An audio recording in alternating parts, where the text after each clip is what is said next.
Hello everyone. आज हम समझेंगे पीएचपी डाटा टाइप्स के बारे में।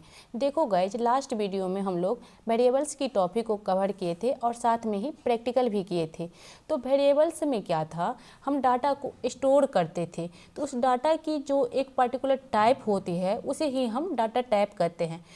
आइए मैं आपको एग्जाम्पल से बताती हूँ। जैसे $n इज इक्वल टू 6। तो ये क्या है, ये एक नंबर है और उसकी वैल्यू क्या है 6। ये वेरिएबल हो गया और ये वैल्यू हो गया।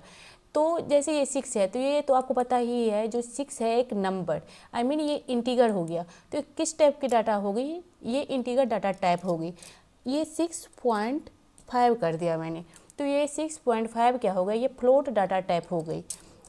और नेक्स्ट इसमें डबल कोट्स हम डालेंगे और इसमें हम हेलो डालेंगे, हेलो। तो ये किस टाइप की डाटा होगी, ये स्ट्रिंग डाटा टाइप होगी। तो वही मैं बताने वाली हूँ। जैसे ये एक वेरिएबल है, उसके अंदर डाटा तो रहता ही है, लेकिन ये किस टाइप के डाटा रहता है, इनके कौन कौन से नाम होते हैं, उसी के बारे में मैं आज बताने वाली हूँ।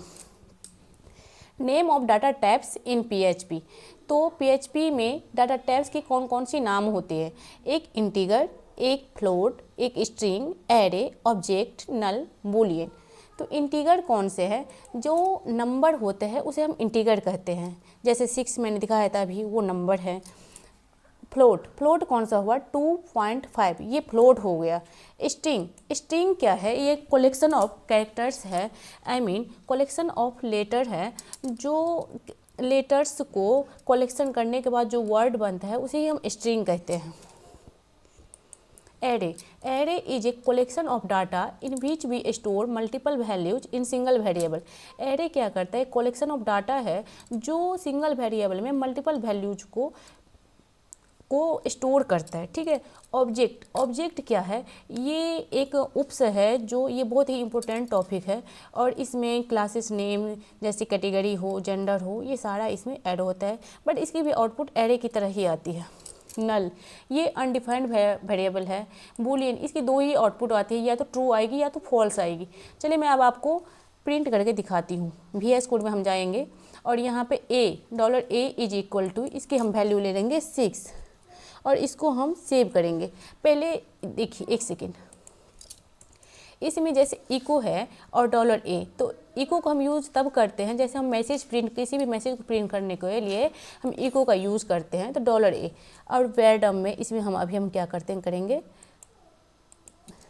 सिंगल कमेंट लगा लेंगे। तो चलिए इसको हम सेव करते हैं और हम जाते हैं सर्वर पे और इसको हम रिफ्रेश किए तो ये 6 आ गया, क्योंकि ये वेरिएबल की वैल्यू जो था वो 6 था। लेकिन यहाँ पे ये नहीं शो कर रहा ये किस टाइप की डाटा है। तो ये डाटा टाइप को शो करने के लिए हमें एक वेरडम्प का यूज़ करना पड़ेगा। वेरडम्प एक फंक्शन होता है जो वेरिएबल्स में जो वैल्यू होती है तो उसकी आउटपुट बताता है ये किस टाइप की डाटा टाइप है, इसलिए हमें इसे वेरडम्प का यूज़ करते हैं। चलिए इसे मैं अब हम इसको Ctrl+S से सेव कर लेती हूँ और इसको देखती हूँ मुझे। अब इसको हम रिफ्रेश करेंगे तो ये 6 क्या था, इंटीगर था, तो ये 6 आ गया। अब हम जाएंगे फिर VS कोड में। अब हम यहाँ पे क्या करेंगे, 6.5, तो ये किस टाइप की डाटा टाइप होगी, इसे भी हम शो करवाते हैं। जाएंगे सर्वर पे, अब यहाँ हम रिफ्रेश करेंगे तो ये फ्लोट हो गया। फ्लोट, इसे हम डबल फ्लोट भी इसको बोल लेते हैं और इसे हम डबल भी बोलते हैं। अब VS कोड में फिर जाएंगे और यहाँ पे क्या था, अब स्ट्रिंग डाटा टाइप, जैसे यहाँ पे डबल कोट्स लेंगे और इसके अंदर हम हेलो लिखेंगे, हेलो, और इसको हम सेव करेंगे। तो वेरडम्प जो फंक्शन है उसके अंदर ये वेरिएबल है, तो उसी में हमको बता देगा जो ये किस टाइप की डाटा टाइप है।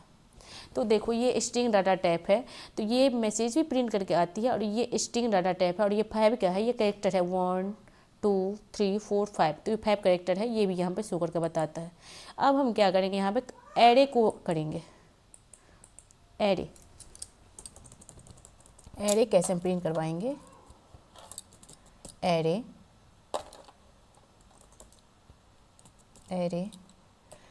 पैरेंथेसिस और इसके अंदर हम रेड कॉमा ग्रीन, तो जैसे ये एक सिंगल वेरिएबल है, उसमें हम मल्टीपल वैल्यूज को हम इसमें स्टोर कर रहे हैं। तो इसकी हम देखते हैं कैसी आउटपुट आती है। चलिए इसको सेव कर लिया मैंने। अब यहाँ पे हम रिफ्रेश करते हैं। तो ये एरे 2 मतलब एरे, ये जो आप एरे देख रहे हो तो ये आप ये मत समझना जो ये एरे यहाँ पे लिखा है इसलिए वो एरे नहीं, ये आपको डाटा टाइप बता रहे, जैसे उसमें बता रहा था जो ये स्ट्रिंग है वही है, ये एरे आएगा और यहाँ पे 2 वैल्यूज है ये बता रहा है। और ये स्ट्रिंग है, उसमें हमने जो नंबर दिया है, इसमें हमने जो ये नेम दिया है रेड ग्रीन, तो ये किस टाइप के डाटा टाइप है, ये तो स्ट्रिंग है ना। तो स्ट्रिंग में तो ये स्ट्रिंग है और कितने कैरेक्टर का है, 3 का। तो ये स्ट्रिंग और 3 कैरेक्टर का ये शो कर रहा है, ये स्ट्रिंग 5 कैरेक्टर का। अगर हम यहाँ पे कॉमा करके अगर 10 डाल देंगे तो ये भी शो करेगा, दिखती रही है जी। ये किस टाइप का डाटा टाइप है ये यहाँ पर शो कर देगा। देखिए जैसे ये 10 मैंने किया तो ये इंटीगर आ गया ना, जो ये इंटीगर है यही होता। अब हम जैसे ऑब्जेक्ट क्या था, जैसे एक हम वेरिएबल लेंगे उसमें न्यू क्लास नेम, तो ये क्लास नेम लेंगे तो क्लास नेम के एक टाइप होता है जिसे हम ऑब्जेक्ट बोलते हैं। ये अभी के लिए आपको इतना ही काफ़ी है, ये बहुत टफ है, ये बाद में आपको समझाएंगे। और अब आगे क्या है, ये एरे भी हम बता दिए, अब हम नल के बारे में बताते हैं।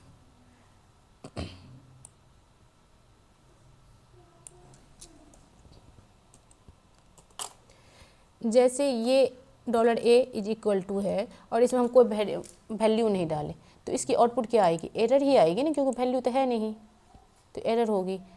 तो इसको नल, जैसे मैंने हटा दिया, इसको सिर्फ $a, तो इसकी क्या आ गई, ऑन लाइन 3, मतलब लाइन 3 में क्या नल है, क्योंकि ये वेरिएबल को जो है अनडिफाइंड वेरिएबल है। ये वेरिएबल तो दिया मैंने बट मैंने इसमें वैल्यू नहीं दिया, तो ये अनडिफाइंड वेरिएबल हो गया। अब क्या था लास्ट में, अब है बूलियन कौन सा होता है ये मैं बताती हूँ। जैसे $a = ट्रू, इसमें कोई हम स्ट्रिंग, इसमें कोई भी हम कोट्स नहीं लेंगे, जैसे सिंगल कोट्स डबल कोट्स, इसको हम वैसे ही प्रिंट करवाते हैं। तो इसमें पता चल जाएगा ये ट्रू है या फॉल्स है, बूलियन में आ जाएगा। तो देखिए ये जैसे ट्रू था तो ये बूल आ गया, मतलब बूलियन ये ट्रू है या फॉल्स है। तो ये है डाटा टाइप। और चलिए मिलते हैं नेक्स्ट वीडियो में। आपको अगर वीडियो पसंद आए तो लाइक